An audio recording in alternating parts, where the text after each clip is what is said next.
शाहबाद कांग्रेस प्रदेश अध्यक्ष उदयभान ने कांग्रेस जिला अध्यक्षों की लिस्ट पर चुप्पी साधते हुए बीजेपी पन्ना प्रमुखों को बताया ड्रामेबाज। रणजीत सिंह पर कसा तंज, कहा 32 वर्षों बाद सहानुभूति से बने विधायक मंत्री।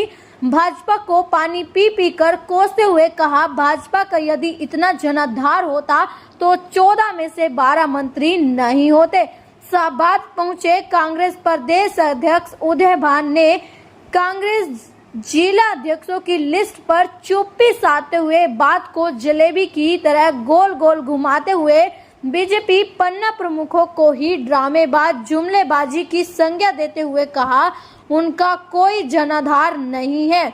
यदि ऐसा होता तो तत्कालीन प्रदेश अध्यक्ष 52,000 वोटों से नहीं हारता और वर्तमान प्रदेश अध्यक्ष 32,000 वोटों व 14 से 12 मंत्री नहीं हारते। कांग्रेस नेता उदयभान ने रणजीत सिंह पर तंज कसते हुए कहा कि वे 32 वर्षों बाद सहानुभूति से बने विधायक मंत्री बने हैं, इससे ज्यादा क्या करे। वही उन्होंने वीरेंद्र सिंह पर भी टिप्पणी करते हुए कहा कि उन्हें 42 सालों तक कांग्रेस में रहने पर सम्मान नहीं मिला, तो अब 9 सालों में भाजपा का चेहरा उनके सामने आ गया। उन्होंने कहा कि कांग्रेस हाथ से हाथ जोड़ो अभियान के तहत घर घर तक पहुंच गई। मेरी आप सभी से यही अपील रहेगी, इस वीडियो को ज्यादा से ज्यादा शेयर जरूर करें और कमेंट करके हमें अपना विचार जरूर साझा करें। और उनके साथ मंच पर विराजमान सुभाष महिंद्रा जी, प्रदीप गोयल जी, दीपक कक्कड़ जी, ललित भार्गव जी, गंभीर साहब, श्याम सुंदर मक्कड़ जी, सुनीता नेहरा जी, मिया सिंह काजल जी और सभी मेरे साथी जो आज यहाँ पहुंचे हैं अध्यक्ष जी के स्वागत के लिए, मैं उन सभी का भी बहुत बहुत धन्यवाद करता हूँ। साथियों, जैसा कि आप सभी जानते हैं कि पिछले 10 साल से देश और प्रदेश में जो सरकारें सत्ता में बैठी हुई हैं वो जन विरोधी सरकार है, जिन्होंने पिछले 10 साल से देश की और प्रदेश की जनता के ऊपर अत्याचार का कोई भी मौका छोड़ा नहीं है। और अगर मैं बात करूं हरियाणा प्रदेश की, तो हरियाणा प्रदेश की जो सरकार है उसने हरियाणा के सम्मान पे और हरियाणा के निवासियों के सम्मान पे बार बार आघात किया है। चाहे वो किसान आंदोलन में किसानों के ऊपर हुआ लाठीचार्ज हो जिसमें 750 किसान हमारे शहीद हुए, चाहे वो हमारी पहलवान बेटियों के ऊपर हुआ अत्याचार हो, और हमारी आशा वर्कर बहनों के ऊपर जो अत्याचार हुआ वो बहुत निंदनीय है। मेरे पास ये बहनें बैठी हुई हैं, उनकी प्रधान जी मनजीत कौर जी, सुषमा ढोल जी और मेरी बाकी सारी बहनें बैठी हुई हैं। मेरी उनसे जब 2-4 दिन पहले बात हो रही थी तो मुझे बड़ा दुख हुआ है जान के कि उनका मानदेय सिर्फ 4,000 रुपए है, जो आज के समय में मैं समझता हूँ कि कोई भी व्यक्ति जो है इनका खर्चा भी चला नहीं सकता। मैं उनको बहुत बहुत मतलब उनकी हिम्मत है कि वो 4,000 रुपए में अपना खर्चा चला रही है, लेकिन बार बार सरकार का दरवाजा खटखटाने के बाद भी उन्हें कोई आश्वासन नहीं मिला। और जब वो किसी सरकार के मंत्री नुमाइंदे से मिलते हैं वो कहते 4,000 रुपए बहुत ज्यादा है। मैं इन बहनों को आश्वासन देता हूँ, आज चौधरी उदयभान जी यहाँ मौजूद हैं, मैं उनकी आज्ञा लेके ये कहना चाहता हूँ कि जब सरकार कांग्रेस की आने वाले समय बनेगी तो चौधरी उदयभान जी से बड़ी हाथ जोड़ के गुजारिश है कि इन आशा वर्कर बहनों का मानदेय बढ़ा के कम से कम 29,500 उनको दिया जाए। ये मेरी आपसे बड़ी गुजारिश है। और साथियों, आप पिछले 10 साल से जो सरकार का हाल देख रहे हैं, चाहे वो महंगाई हो, बेरोजगारी हो, देश की संपत्तियां बेचने का मामला हो, यह सरकार कहीं भी पीछे नहीं हट रही है। जो सिलेंडर आपको 450 रुपए का मिलता था, जो 1200 रुपए का हो गया है, और सरकार बेशर्मी से कहती है कि अभी तो सस्ता है। अगर कोई और सरकार होती तो शायद 2,000 का मिलता, 200-300 रुपए किलो मिलता।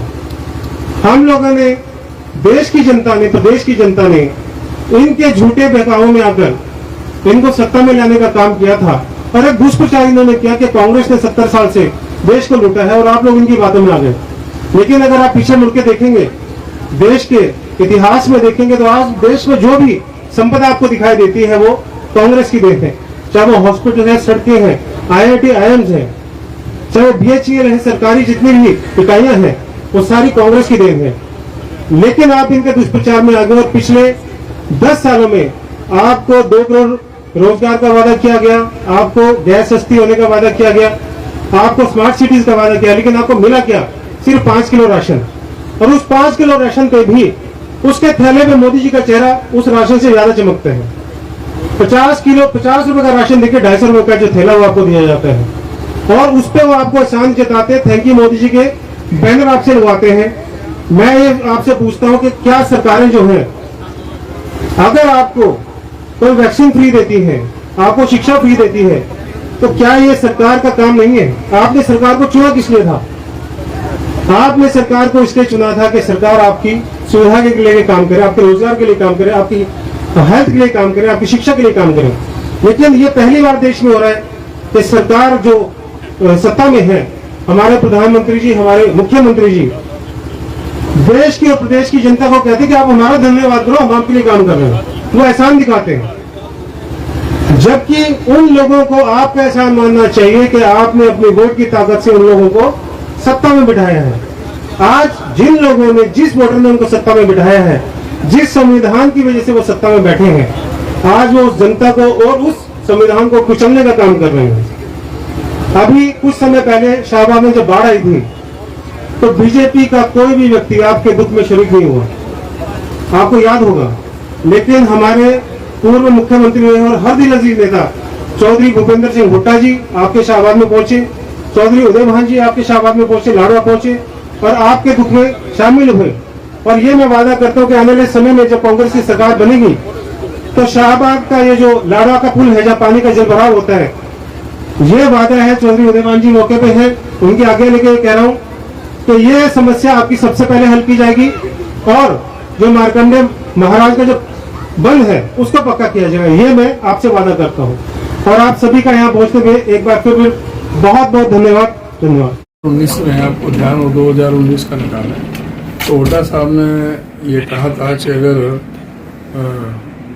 हमें कांग्रेस पार्टी जीतती है और हमें सरकार बनाने का मौका मिलता है तो मैं 4 उप मुख्यमंत्री बनाऊंगा। उसमें एक ब्राह्मण होगा, एक दलित होगा, एक बैकवर्ड का होगा, एक और होगा।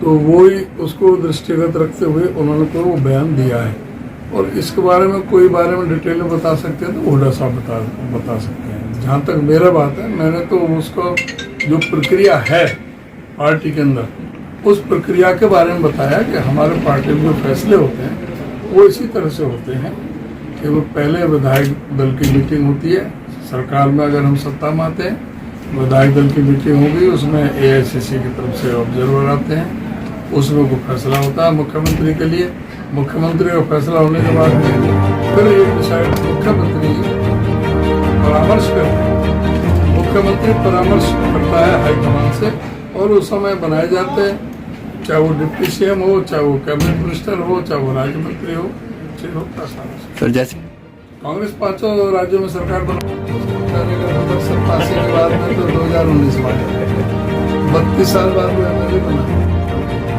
1987 में तो चौधरी देवीलाल का बेटा था, चौधरी देवीलाल की लहर में बन गया 87।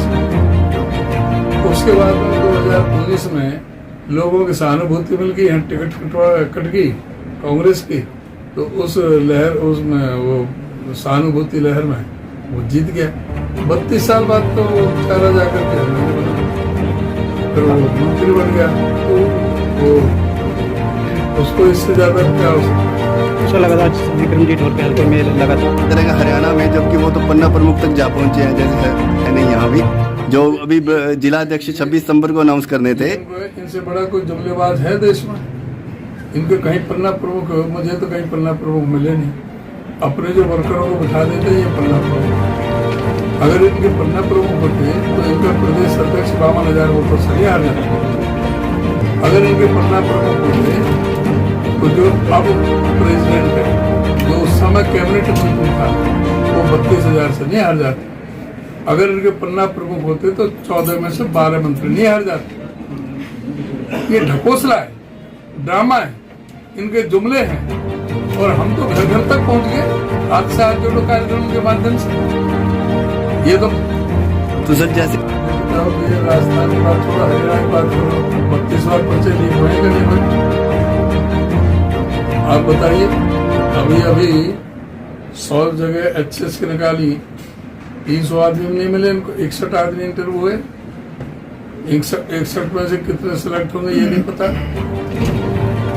इस सरकार में पर्चे लीक होते हैं, लोग किस तरह से परेशानी होकर के आते हैं। एक बच्चा किस तरह से तैयारी करता है, कोचिंग लेता है, उसके माँ बाप वो पैसे का इंतजाम करते हैं, जो थोड़ा गरीब आदमी होता है किसी से कर्जा लेकर भी बच्चों को पढ़ाता है, फिर उसका इंटरव्यू आता है, कोई पंचकुला जा रहा है, तो कोई मेवात में नूह जा रहा है, तो कोई जा रहा है भिवानी जा रहा है, तो कोई डबवाली उसके साथ जा रहा है। ये अच्छी बात है, उनको जल्दी पता लग गया। 42 सालों कांग्रेस में रहे, 9 साल में, 10 साल में बीजेपी का चेहरा उनके सामने आ गया। अब उनको पता लग गया कि बीजेपी क्या है और कांग्रेस क्या है। जो सम्मान था कांग्रेस में वो बीजेपी में उनको नहीं मिला।